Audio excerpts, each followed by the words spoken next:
zrakoplova, preko ratnih vođa i bitaka, do izuma. Ratovanje je oblikovalo naši život. Unaprijedile su ga tehnološke inovacije.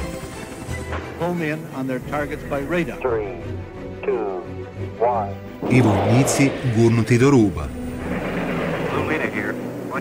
Utrka za taktičkom prednošću često je odlučujući čimbenik u ratu. There's always a technological race in warfare. Sophisticated new technology.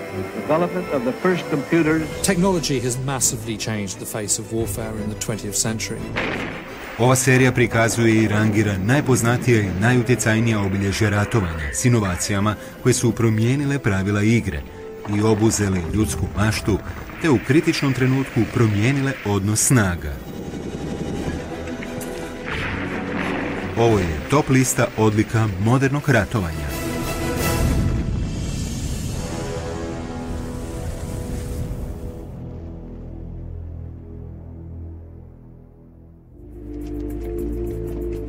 U ovom ćemo nastavku vidjeti najutjecajnije vojne zapovjednike 20. stoljeća, te ih rangirati prema strateškoj inovativnosti, vještinama upravljanja, slavnom statusu i općenitom utjecaju na pobjedu u ratu. The great commanders are those who value their men's lives as if they were their own. To be a really good commander, of course, what you need is to have a view of the broader strategic picture. It has to be a master of his profession. Being lucky in itself is not enough to get you through the battlefield day. You have to know what you're doing. Prvi je na redu general kojeg su njegovi vojnici zvali Medvjed.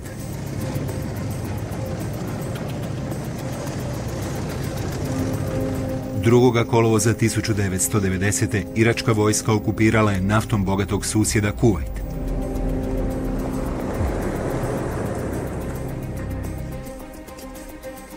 Irački diktator Saddam Hussein želio je kuvajtske naftne zalihe kako bi izvukao vlastito gospodarstvo iz krize.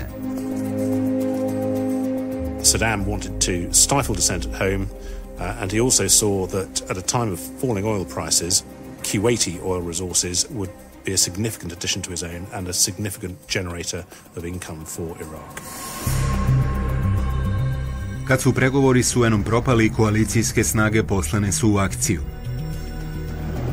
Njihov američki zapovjednik na 10. mjestu naše ljestvice, Norman Schwarzkopf.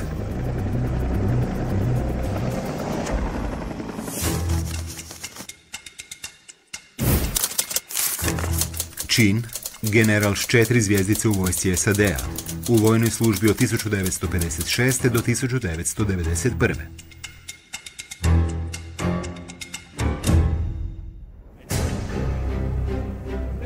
General Schwarzkopf, of course, got this famous nickname Stormin' Norman because of the sheer size of the man. But also, he had something of a reputation for a short temper. General Schwarzkopf bio je veteran Vijetnamskog rata, imao je više od 30 godina vojnog iskustva i uživao je velik ugled među podređenima. Godine 1991. Schwarzkopf je zapovjedao nad 700.000 savezničkih vojnika, uključujući one iz Saudijske Arabije, Kuvajta i Velike Britanije. Njegov je vojni cilj bio jednostavan – osloboditi Kuvajt. We got a big job to do. It's a big enterprise over here and a lot of responsibility, and I take it very, very seriously, and frankly, half the night I think about it too. Schwarzkopf je 16. siječnja 1991. zračnim i raketnim napadima na Irak započeo operaciju Pustinjska oluja.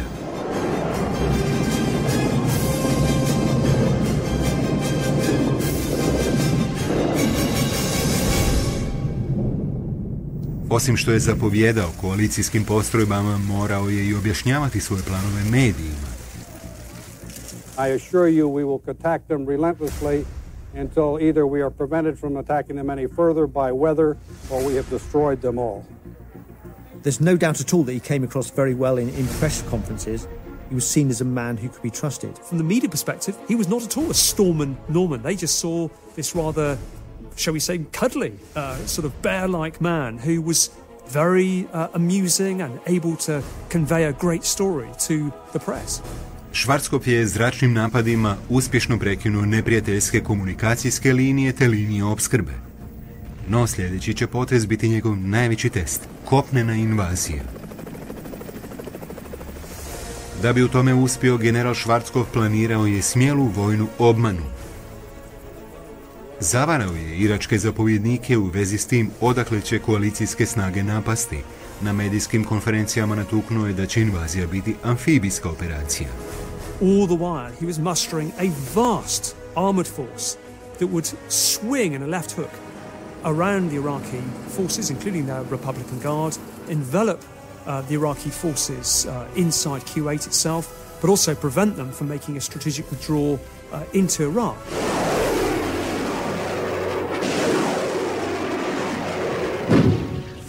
Koalicijske snage iznenadile su Sadamovu vojsku. Nakon samo 100 sati Irak se predao i kopnene su borbe završile. Koalicija je izgubila 115 vojnika. Cijeli je svijet hvalio Schwarzkopfa zbog te pobjede. He won the campaign, he won it with very few casualties, and he won it in a very short period of time. I have a great feeling of the great victory, and I think everybody else does. And how anybody dares even imply that some way, we did not achieve a great victory, whoever does that obviously doesn't know what the hell they're talking about. It's that simple. He was a successful general who delivered exactly what he was asked to do. He was personally brave, a great inspiration to others, and the perfect coalition commander, because he inspired confidence. Budući da je osigurao pobjedu u Zaljevskom ratu, Schwarzkopf zauzima 10. mjesto naše ljestvice. Sljedeći na listi najutjecajniji zapovjednik zračnih snaga u Drugom svjetskom ratu. Saveznici su 1942. pokrenuli niz bombardiranja njemačkih gradova. Many hundreds of bombers took off for the greatest raid Berlin ever had. These Lancasters are just a fraction of the mass flight of giants that flew over the German capital and gave it hell. Bio je to dio strategije da se Hitlera prisili na predaju, a osmislio ju je zapovjednik na 9. mjestu naše ljestvice, Arthur Harris.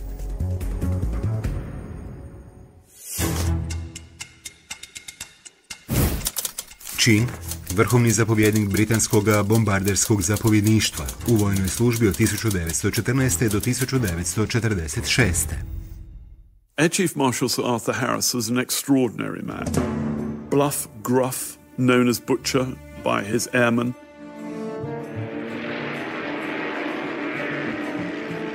Harris je u Prvom svjetskom ratu bio pilot lovačkog zrakoplova i s neba je svjedočio strahotama pozicijskog ratovanja. Harris, like many of the leaders in the Second World War, is shaped by his experience in the First. Čvrsto je vjerovao da su zračne snage ključne za budućnost ratovanja i 1942. Harris je postao vrhovni zapovjednik britanskog bombarderskog zapovjedništva. Even before the war, Britain had been dead set on a strategy of building up air power. It was going to use steel, not flesh, wherever possible to win this next war. U počecima rata protiv Njemačke glavna je strategija bombarderskog zapovjedništva bila precizno bombardiranje, gađanje ciljeva kao što su vojne tvornice i željezničke pruge, kako bi se neprijatelju otežalo napredovanje u ratu. No tehnologija nije bila dovoljno precizna i bombarderi bi često promašili cilj. Stoga je osmišljen potpuno novi pristup zasićivanja cijelog područja bombama. Harris je zdušno zagovarao tu strategiju.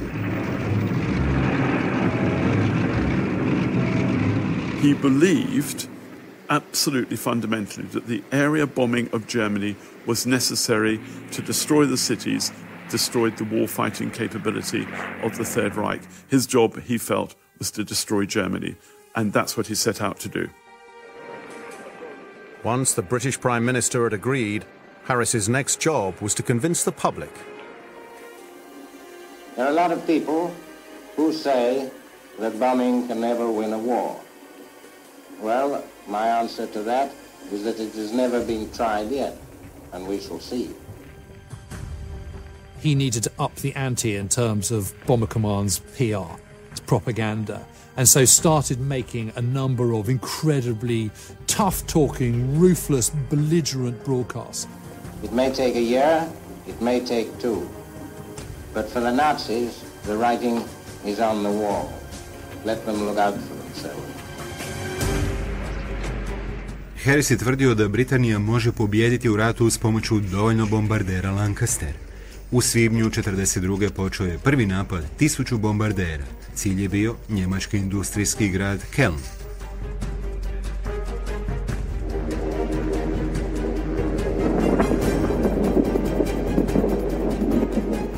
Bio je to najveći zračni napad u povijesti u kojem je trećina grada razorena. Tada je zapovjednik dobio nadimak Bombarder Harris. Slijedili su napadi na Essen i Bremen, a u veljači 1945. više od 3000 tona bombi bačeno je tijekom 3 noći na Dresden. To je prouzročilo golemu vatrenu stihiju, a tisuće su ljudi poginule. Njemačka je bila na rubu poraza i Churchill je zaustavio bombardiranje.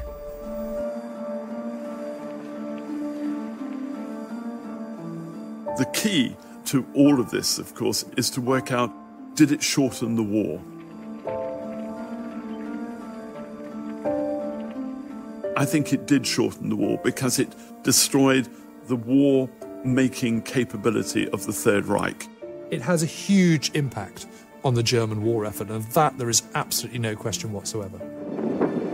The fuel supplies, the components, the vehicles, the aircraft, the communication systems, and that, to me, is the justification for the bomber campaign.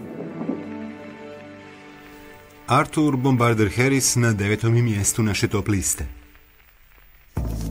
Sljedeći je na ljestvici američki general s 5 zvjezdica.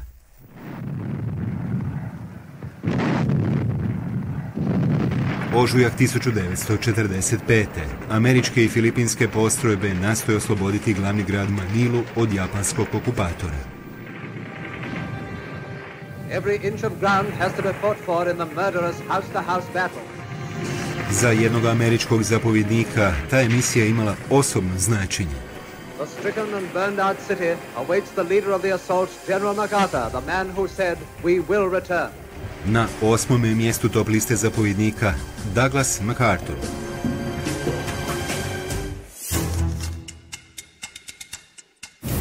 Čin general s 5 zvjezdica u američkoj vojsci, feldmaršal filipinske vojske, u vojnoj službi od 1903. do 1964.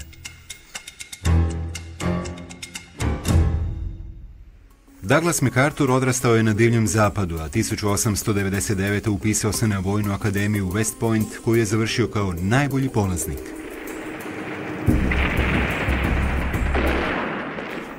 Godine 1917. tijekom Prvog svjetskog rata MacArthur je bio najmlađi američki zapovjednik divizije u povijesti. Borio se zajedno sa svojim vojnicima u rovovima i odlikovan je 13 puta. Nakon rata MacArthur je brzo napredovao i 1930. postao je načelnik stožera američkih kopnenih oružanih snaga.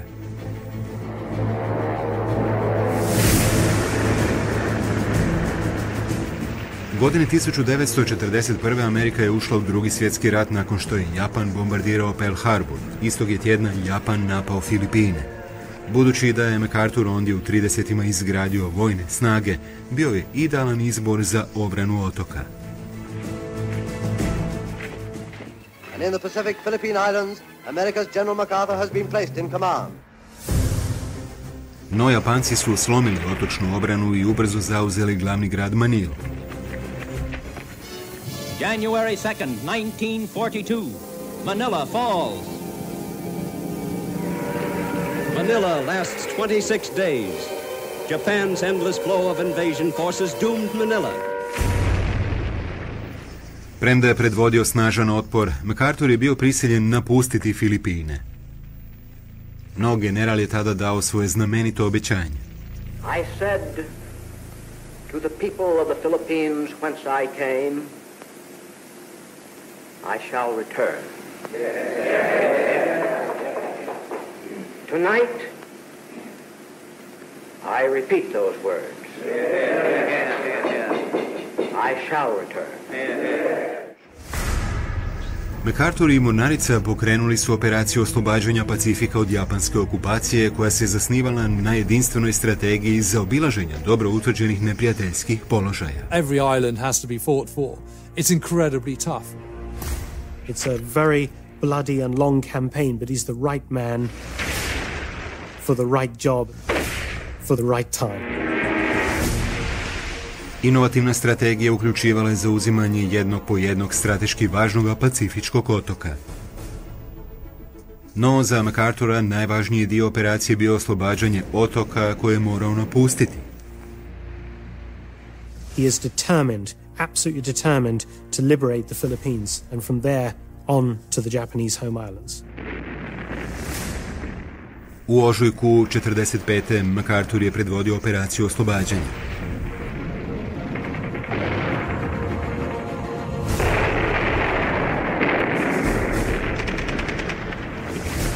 General Douglas MacArthur is extremely successful with his island-hopping campaign across the North Pacific, and within 3 years he's at the gates of Japan itself. 6 mjeseci nakon oslobođenja Filipina, MacArthur je svjedočio potpisivanju japanske kapitulacije na palubi bojnog broda Missouri. No, vojna služba generala s 5 zvjezdica još nije završila. MacArthur je 1950. zapovjedao južnokorejskim snagama u borbi protiv invazije sa sjevera. Zbog predložene strategije zavadio se s američkim predsjednikom Trumanom, koji je želio manje agresivan pristup.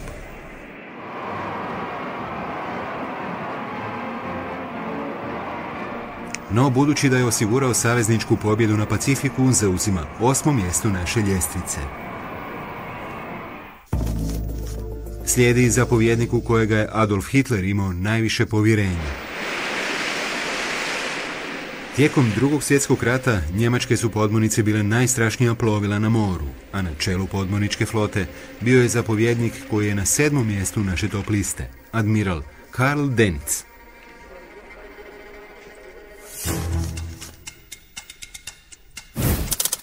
Čin, vrhovni zapovjednik njemačke mornarice, u vojnoj službi od 1910. do 1945. Karl Dönitz was a First World War German U-boat commander, an ace. He was one of the best of the best. U međuratnom razdoblju Dönitz je brzo napredovao unutar mornarice, imao je veliku viziju njemačke podmorničke flote i kad je 1939. postao njezin zapovjednik, počeo je provoditi svoj plan. He sees a marrying of human material with amazing new German technology to create an absolutely devastating arm of the German armed forces.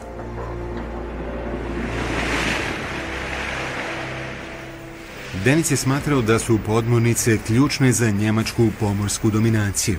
Osmislio je strategiju prema kojoj će slomiti Britance izgladnjivanjem. Njegove su podmornice napadale trgovačke brodove koji su dovozili zalihe preko Atlantskog oceana. If you can cut off that supply or indeed erode it to a very, very serious degree, Britain would be basically forced to the negotiating table. There would be no other way out.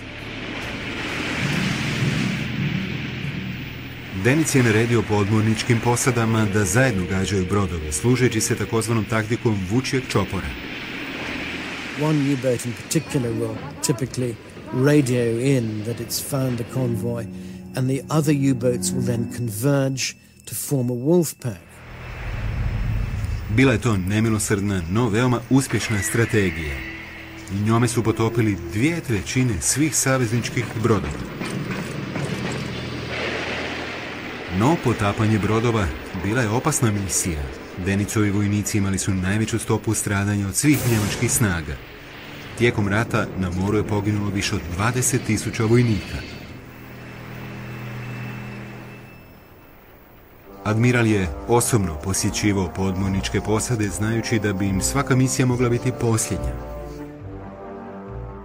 Dönitz is not a particularly likable character. He was a rather vain man. However, he did care for his crews. He was absolutely loyal to the last to his men in the U-boat army. Denic je bio uvjeren da s dovoljno podmornica može pobijediti u ratu, no ovisnost podmornica o radiokomunikaciji odvešće ih u propast. The Germans didn't quite understand that the British were able to listen to German radio communications, and they were then able to triangulate the position of U-boats from those radio transmissions, and then send in hunter-killer groups to destroy those U-boats. Sreća je podmornicama okrenula leđa i od 1943. nadalje gubici su bili toliki da je Denic počeo povlačiti flotu iz područja sukoba. Nakon Hitlerove smrti 1945. admiral ga je naslijedio na mjestu predsjednika Njemačke. Tu je dužnost obnašao samo 20 dana, dok Njemačka nije kapitulirala. Denic je osuđen kao ratni zločinac na sudu u Nürnbergu, ali nakon 10 godina pušten na slobodu, te je ostatak života proveo blizu Hamburga, sve do smrti 1980. Admiral Karl Denic na 7. je mjestu top liste zapovjednika. Sljedeći je poseban vrhovni zapovjednik. 6. lipnja 1944. Dok su 24.000 savezničkih vojnika plovile prema Normandiji, jedan je američki zapovjednik nervozno čekao da vidi hoće li njegov plan uspjeti. He is aware there's incredibly bad weather, there's already been a delay, but he makes that crucial decision. Činilo se da je na kocki sudbina svijeta. It's an extraordinary responsibility. And indeed, on the eve of D-Day, he'd written a little note saying, "No, I'm sorry it's failed, it's my fault." And he slipped it in his pocket, just in case things did go wrong. He was a man who recognized the risks that he was taking and was prepared to shoulder that burden. Vrhovni zapovjednik normandijskog desanta na 6. je mjestu naše ljestvice, Dwight Eisenhower.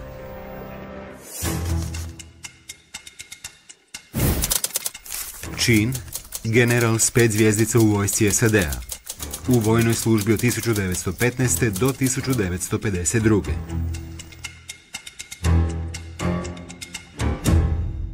Eisenhower would be remembered as the ultimate diplomatic warrior. He was a thoughtful, almost a rather philosophical figure, I think, and somebody extremely sensitive to the costs of war.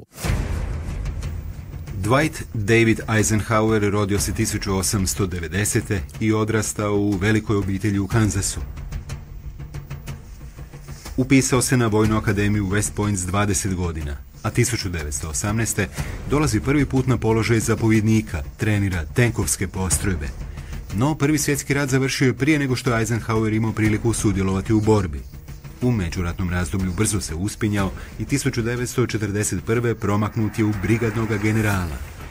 Iste godine Amerika se pridružila saveznicima u borbi protiv nacističke Njemačke. 1942. Eisenhower, poznati kao Ike, bio je zadužen za saveznički sjevernoafrički desant. Pod njegovim je zapovjedništvom bilo više od 100.000 savezničkih vojnika. He was almost completely untested. In fact, he'd never seen combat, which is unusual, I think, in a major commander. But he had a great many qualities that people recognized and respected. Eisenhower je od samog početka shvaćao koliko je za planirani desant važna potpora javnosti. I have complete confidence that the soldiers, sailors and airmen and all the civil populations of the United Nations will demonstrate once and for all that an aroused democracy is the most formidable fighting machine that can be devised. 8. studenoga 1942. Eisenhowerove su se postrojbe iskrcale u Maroku. Odande je on poveo ofenzivu na neprijateljske položaje na istoku u Tunisu.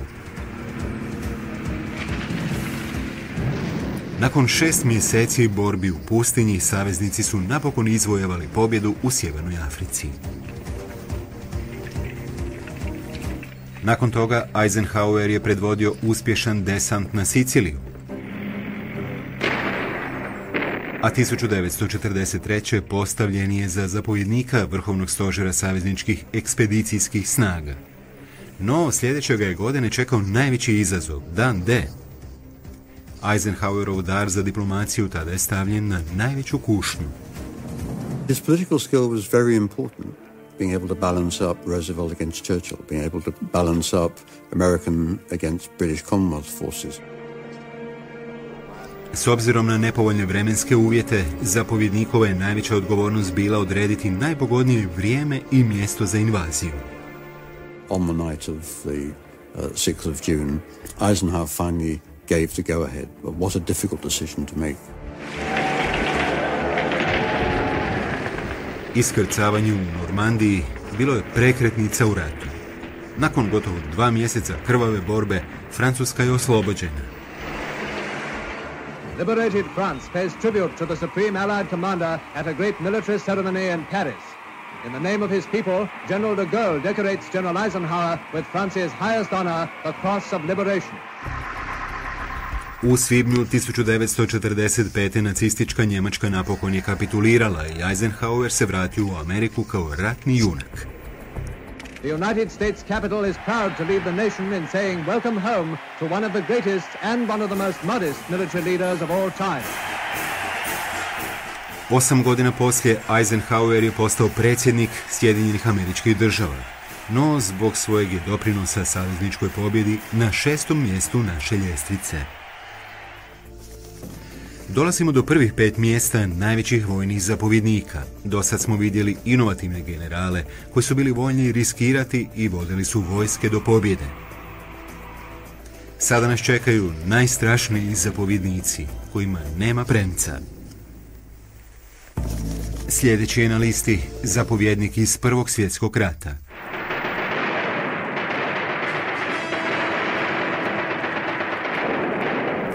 Prvi svjetski rat iznjedrio je mnoge velike zapovjednike. Britanci su imali feldmaršala Haiga.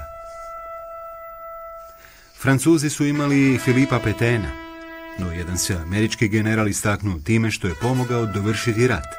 On je na 5. mjestu. John Joseph Pershing. Čin, general armije SAD-a, u vojnoj službi od 1886. do 1924. What you saw was what you got, and what you saw was a sort of grim, determined officer.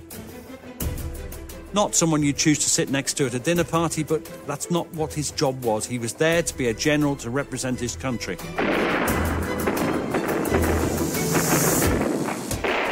Kad je u Europi počeo rat, Britanija i Francuska zajedno su se borile protiv Njemačke. No nakon 3 godine njihove su vojske bile iscrpljene i potražile su američku pomoć.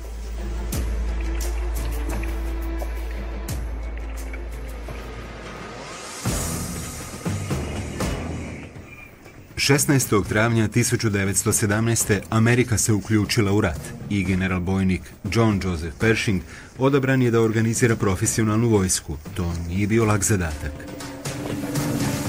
When America came into the war, they had an army of almost nothing. I think it's 25,000 regular soldiers. Almost nothing. They had the National Guard. Nothing. And they had to mobilize from a standing start.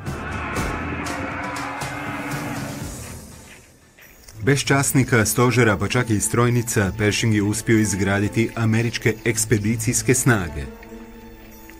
Kad su stigle u Europu, britanski i francuski generali željeli su zapovijedati američkim postrojbama, no Pershing je imao drukčiji plan. It became obvious to British High Command that he was not going to be pushed around.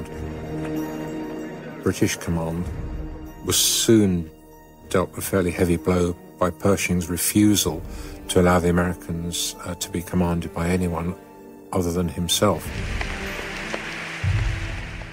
Pershing i njegova vojska naučili su pravila rovovskog ratovanja na bolan način.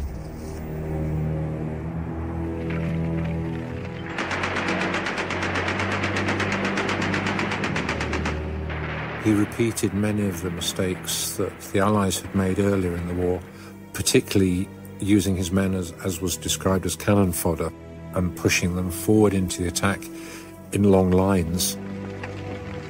As raw material, as soldiers, they're wonderful. They're fit, enthusiastic, but they don't know what to do. They've never been under fire. Američki je general povukao svoje postrojbe i ponovno ih obučio na temelju izvučenih pouka. Kad su bili spremni, Pershing je naredio da krenu u napad. Ovaj put njegovo je zapovijedanje odredilo ishod rata.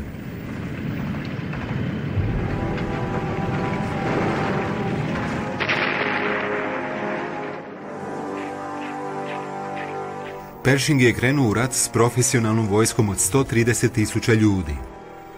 Do kraja rata u američkoj su vojsci služila 4 milijuna vojnika. The introduction of American forces is absolutely key to the Allied victory. They meant the Germans couldn't win. They utterly depressed the Germans. At every level, they are trapped. They know they can't win once the Americans arrive. There are millions of them. There was no getting away from the fact that bringing in fresh troops like that in such large numbers was a crucial part of winning the war. General John Joseph Pershing na 5. mjestu naše top liste zapovjednika. Slijedi najpoznatiji njemački feldmaršal. He develops this idea of the key thrust where you just keep going. This concept of moving with extreme force very quickly. He's very good at commanding troops at the front. Na 4. mjestu naše ljestvice pustinjska lisica Erwin Rommel.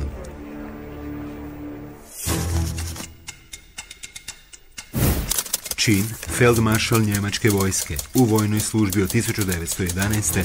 do 1944.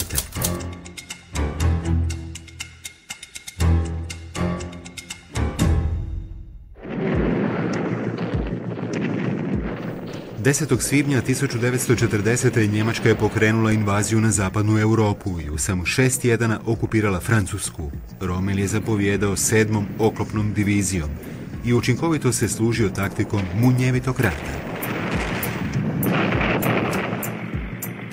Rommel commands the 7th Panzer Division, and he's incredibly successful in piercing through the Allied lines and racing towards the coast.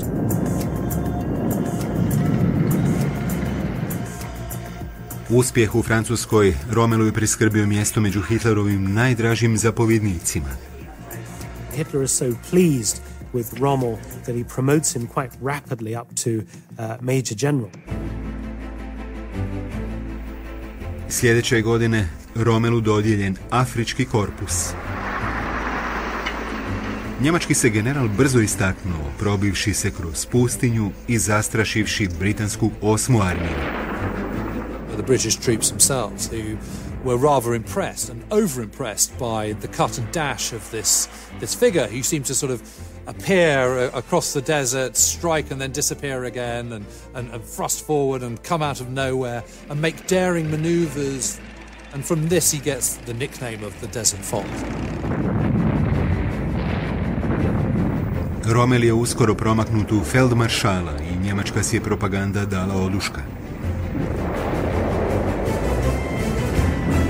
Unatoč početnim uspjesima, Rommelov afrički korpus s vremenom je potisnut u Tunis, te je on povučen u Europu prije nego što se njegova vojska napokon predala u svibnju 1943.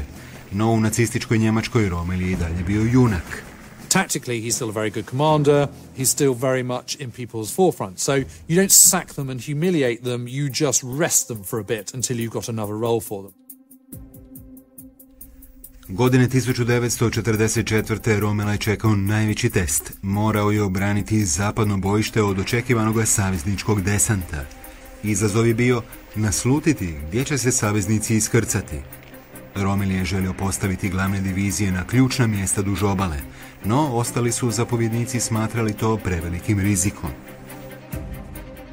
The chief difference between Rommel and the more senior commanders was Rommel's belief that you had to throw the enemy back into the sea where they landed, so that you focused all your resources at the front to bring immediate power to bear on the enemy. Rommel je nadglasan i njemačke snage nisu raspoređene na obalu. Kad su se saveznici iskrcali u Normandiji, uživali su sve prednosti neočekivanog napada. Once those forces build up too much, it's too late. they can have a battle, the Germans can hold up the Allied advance, but ultimately they're never going to get them out of France again.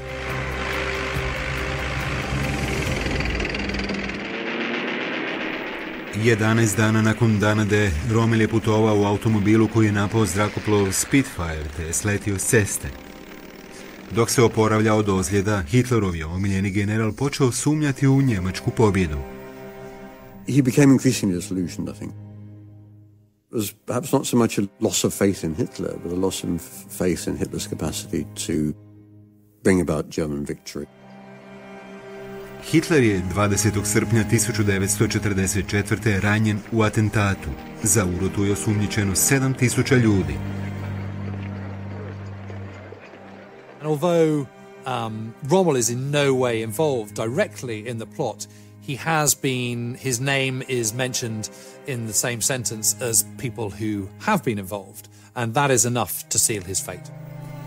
Rommela su 14. listopada 1944. kod kuće posjetila 2 časnika. Optužili su ga za sudjelovanje u uroti protiv Hitlera te ponudili slavnoj pustinjskoj lisici 2 mogućnosti. You have a choice. You could be placed on trial and court-martialed, after which you will be hanged and your family will be sent to a concentration camp, or you can do the honorable thing and commit suicide. And Rommel, obviously to protect his wife and son, killed himself. Javnosti je rečeno da je Rommel umro prirodnom smrću i pokopan je uz najviše državne počasti.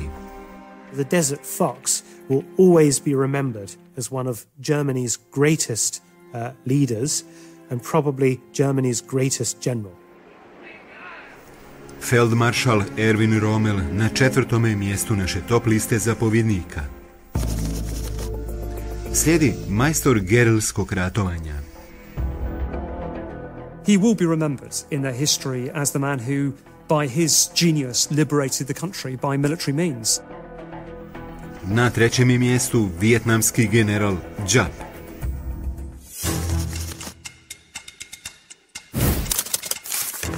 Čin, general Vijetnamske narodne armije, u vojnoj službi od 1944. do 1991.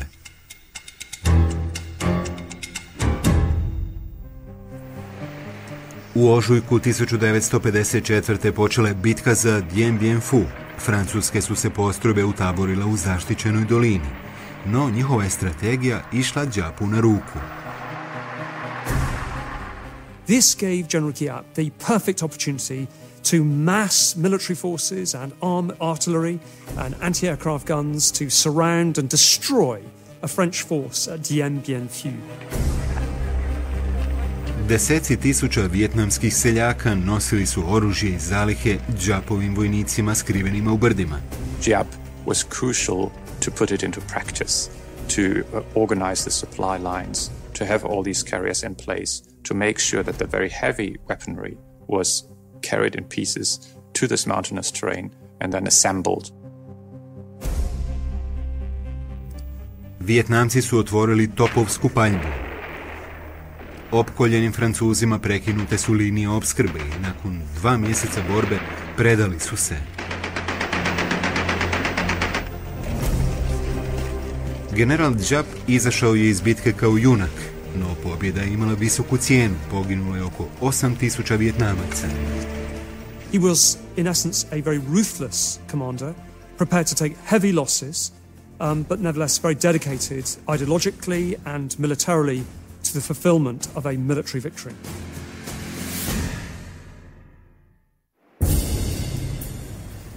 Vo Nguyen Giap postao je vojni general još 10 godina prije pod vladavinom Ho Chi Minha. Giapova se vojska ubrzo morala dokazati, najprije protiv Japanaca 1945. zatim protiv Francuza 1954. No najveći je izazov za Giapa tek slijedio. Godine 1965. Amerika se uključila u Vijetnamski rat. Giap je zapovijedao komunističkim snagama i ovaj put primijenio gerilsku taktiku protiv američkih postrojbi. Njegov smisao za logistiku ponovno je odigrao ključnu ulogu. He was a perfect general, particularly when it comes to supply lines, to making sure the troops are well equipped.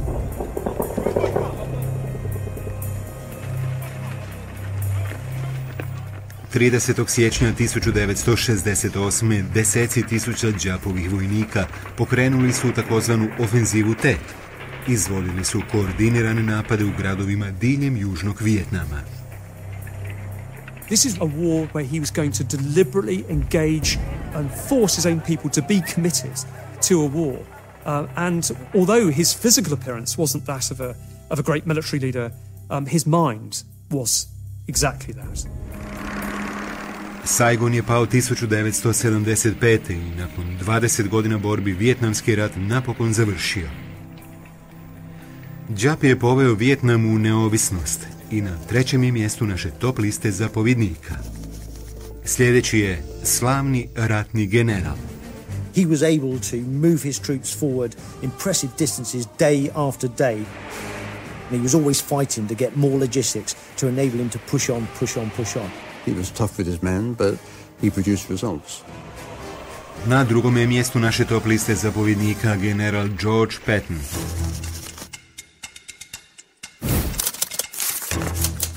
Čin, general s 4 zvjezdice u vojsci SAD-a, u vojnoj službi od 1909.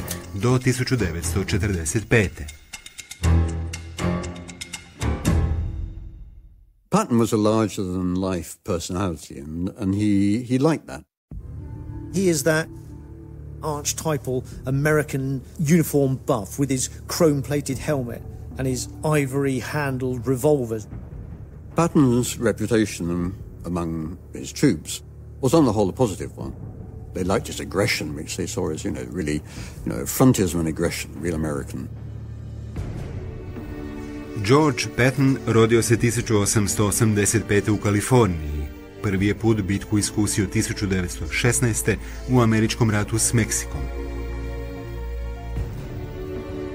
U Prvom svjetskom ratu zapovijedao je tenkovskom brigadom u borbi protiv Njemačke i odlikovan je. He appreciated the value that armor would have in incoming campaigns, the speed, the shock action, and he saw that through into his style of leadership during the Second World War.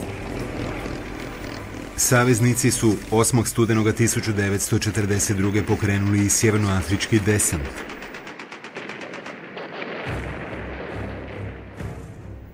Patton je predvodio 300.000 vojnika koji su se iskrcali na obalu Maroka.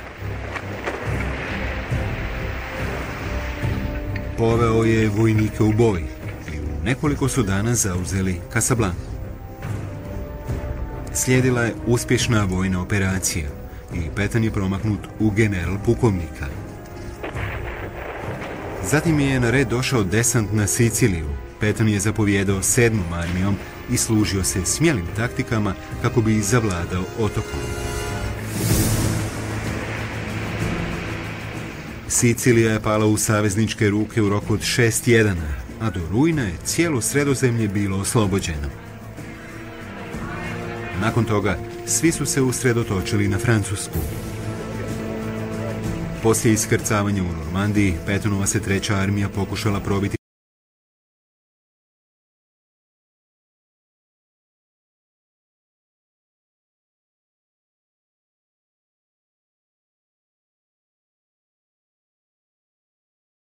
prema istoku.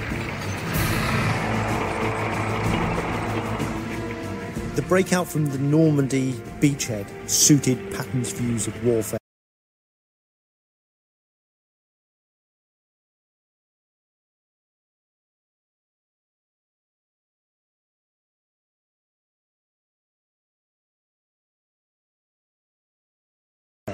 He had the space, the freedom of maneuver, the armoured forces to exploit his theories to the full.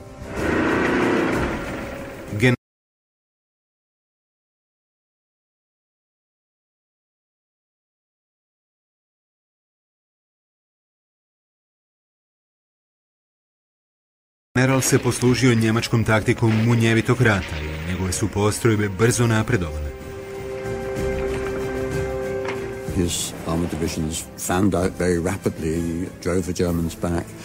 They swept across France. No Hitler još nije odustao. 16. prosinca 1944. iznenadnim napadom Hitlerova je vojska pokušala presjeći savezničke snage na dva dijela, probijajući liniju njihove obrane. Ta je protuofenziva postala poznata kao Ardenska operacija. Američke su postrojbe izolirane i brzo im je nestajalo zaliha. Pattonova je vojska priskočila u pomoć. Bila je to ključna pobjeda. No, američki je general imao mnogo važnijeg cilja. It was a distraction. What he wanted to do was to push on east, to get across the Rhine and get stuck into Germany proper. He had imagined riding a tank into Germany in the autumn of 1944. He had to be patient. S vremenom je Patton ušao u Berlin i nakon rata ostao je u okupiranoj Njemačkoj. No u prosincu 1945. Patton je doživio automobilsku nesreću te je umro od ozljeda nekoliko dana poslije. Pokopan je uz svoje vojnike. Slavni general Drugog svjetskog rata George Patton zauzima drugo mjesto naše top liste zapovjednika. Na 10. mjestu zapovjednik iz Zaljevskog rata Norman Schwarzkopf. Na 9. Arthur Bombarder Harris. General s 5 zvjezdica Douglas MacArthur na 8. mjestu. Na 7. admiral Karl Dönitz. Na 6. Dwight Eisenhower. Na 5. general John Joseph Pershing. Njemački Erwin Rommel zauzima 4. mjesto. Na 3. je vijetnamski general Giap. Na 2. general George Patton. A sad ćemo otkriti tko je na 1. mjestu top liste vojnih zapovjednika.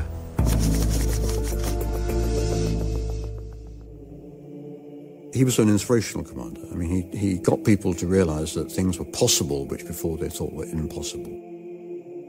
He was a man who encapsulated military success. He was a success tactically, operationally. He understood what he needed to achieve strategically. Na 1. mjestu naše ljestvice ruski pobjednički general Georgij Žukov. Čin maršal Sovjetskog saveza u vojnoj službi od 1915. do 1957.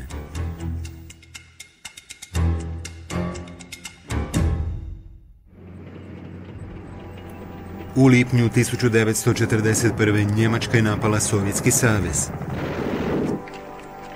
Nekoliko mjeseci poslije, Moskva je bila pod opsadom i obrana grada bila je prvi veliki test generala Žukova. It looked almost indefensible. There were only a few thousand troops left, and the Germans were approaching at a fast pace. Ruski je zapovjednik ojačao gradske obrambene položaje i pripremio borce da pruže otpor. He's able to marshal whatever forces he can in relative safety behind Moscow, and then waiting for the precise moment when the Germans have reached to within literally a few miles of the capital, unleashes a counteroffensive. Just at the most tired and drives them back about 36 miles. No, to nije posljednji put da je Njemačka napala Rusiju. Georgij Žukov rodio se u Ruskom carstvu 1896. 1940. postao je načelnik glavnog stožera Crvene armije i bio je jedan od malobrojnih zapovjednika koji su se usuđivali suprotstaviti ruskom vođi Josifu Staljinu. Zhukov's secret for handling Stalin was in many ways military success. The fact was that he was invariably the one tactician or operational commander who could get it right. Kolovoz 1942. Staljingrad. Žukov je tada bio Staljinov zamjenik, zadužen za obranu grada koji je nosio ime njegova vođe. 1 milijun vojnika bilo je pod njegovim zapovjedništvom i njegov oštar stil zapovjedanja poticao je snažnu odanost. There was no tolerance for failure, and I think that would have galvanized and focused every single subordinate. There could only be one objective: military victory under Zhukov. Nakon 3 mjeseca krvavih uličnih borbi, Žukovljeva je vojska zahvatila Njemce poput škara i presjekla im linije opskrbe. He's able to reduce them to starvation, they have no more ammunition to put up severe resistance, and he destroys them. And it's this idea of depth, building up reserves, fighting with just sufficient force to pin an enemy, and then enveloping.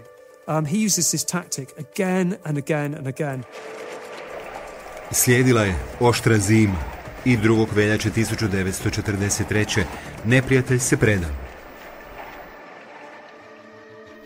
Žukovljev je sljedeći zadatak bio izvojevati pobjedu u najvećoj tenkovskoj bitki rata.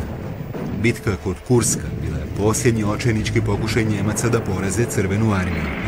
Stand back, you would see the relationship in the different parts of a battlefield. And indeed, he's really the first Soviet commander who understood that that's what you need to do in modern war. 9. svibnja 1945. Žukovljeva je Crvena armija osvojila Berlin. I think for Zhukov this was an extraordinary moment. He'd achieved really what he'd set out to achieve, what he'd promised to Stalin. Vodeći obranu protiv Trećeg rajha, Žukov je postao narodni heroj. He is the man who presides over the end of the Second World War in Europe. And in many ways, it is his military victory. Ubrzo nakon rata, Žukovljev je odnos sa Staljinom narušen i ruski je vođa postao sumnjičav prema pobjedonosnome maršalu. He didn't like the idea that here was a person basking in the glory of having defeated Hitler, and he wanted to be the one who could claim that glory for himself. When Stalin thought Zhukov had risen too high, he brought him down low. Žukov je 1946. degradiran na nevažan regionalni položaj. No ruski triumfalni zapovjednik iz Drugog svjetskog rata Georgij Žukov na vrhu je naše ljestvice. 10 zapovjednika koji su promijenili ratovanje. 10 zapovjednika koji su promijenili svijet.